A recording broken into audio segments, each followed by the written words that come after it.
اسی کے ساتھ ساتھ ایک بات یہ بھی سمجھنی چاہیے، بہت سے لوگ یہ سوال کرتے ہیں اگر ایک آدمی قطر میں ہے، سعودیہ میں ہے، لندن میں ہے، تو وہ کہاں کی قیمت کا اعتبار کرے گا؟ گندم کی وہاں لندن کی قیمت، قطر کی قیمت کا اعتبار کرے گا یا پاکستان کی؟ تو اس بارے میں فقہاء نے یہ تفصیل ذکر کی ہے کہ اس میں اعتبار ہوگا صدقہ فطر ادا کرنے والے کا، کہ وہ کہاں پر ہے۔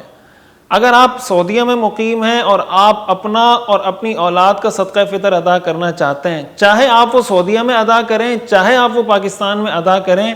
گندم، جو، کشمش وغیرہ کی قیمت آپ سعودیہ کے حساب سے لگائیں گے، وہاں کے حساب سے پھر آپ کی مرضی، آپ سعودیہ میں وہ صدقہ فطر کسی کو دے دیں یا پاکستان میں کسی کو دے دیں، لیکن حساب وہاں کا ہوگا۔ تو صدقہ فطر میں اعتبار ہوتا ہے صدقہ فطر ادا کرنے والے کا، نہ کہ ان لوگوں کا جن کی طرف سے ادا کیا جا رہا ہے۔ جہاں وہ موجود ہے وہاں کی قیمت کا اعتبار کریں گے۔ زکوٰۃ کے اندر اعتبار کیا جاتا ہے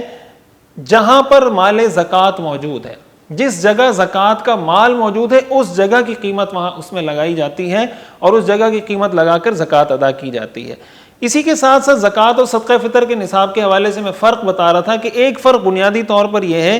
کہ زکوٰۃ کے نصاب پر سال گزرنا شرط ہے، صدقہ فطر کے نصاب پر سال گزرنا شرط نہیں ہے۔ دوسرا فرق یہ ہے کہ زکوٰۃ کا نصاب 4 چیزیں ہیں، سونا، چاندی، نقدی، مال تجارت، جبکہ صدقہ فطر کا نصاب 5 چیزیں ہیں، 5ویں چیز ضرورت سے زائد چیز، یہ بھی صدقہ فطر کے نصاب میں شامل ہے۔ تیسرا فرق صدقہ فطر اور زکوٰۃ میں یہ ہے کہ نابالغ کے مال میں زکوٰۃ لازم نہیں ہوتی، لیکن صدقہ فطر نابالغ کی طرف سے دینا بھی لازم ہوتا ہے۔ اسی کے ساتھ ساتھ ایک بات یہ بھی سمجھنی چاہیے، بعض لوگوں کو یہ کنفیوژن ہوتی ہے، یہ سوال کرتے ہیں کہ اگر کسی نے روزے نہیں رکھے یا تراویح نہیں پڑھی تو آیا اس پر بھی صدقہ فطر لازم ہوگا یا نہیں؟ تو صدقہ فطر بہرحال لازم ہے۔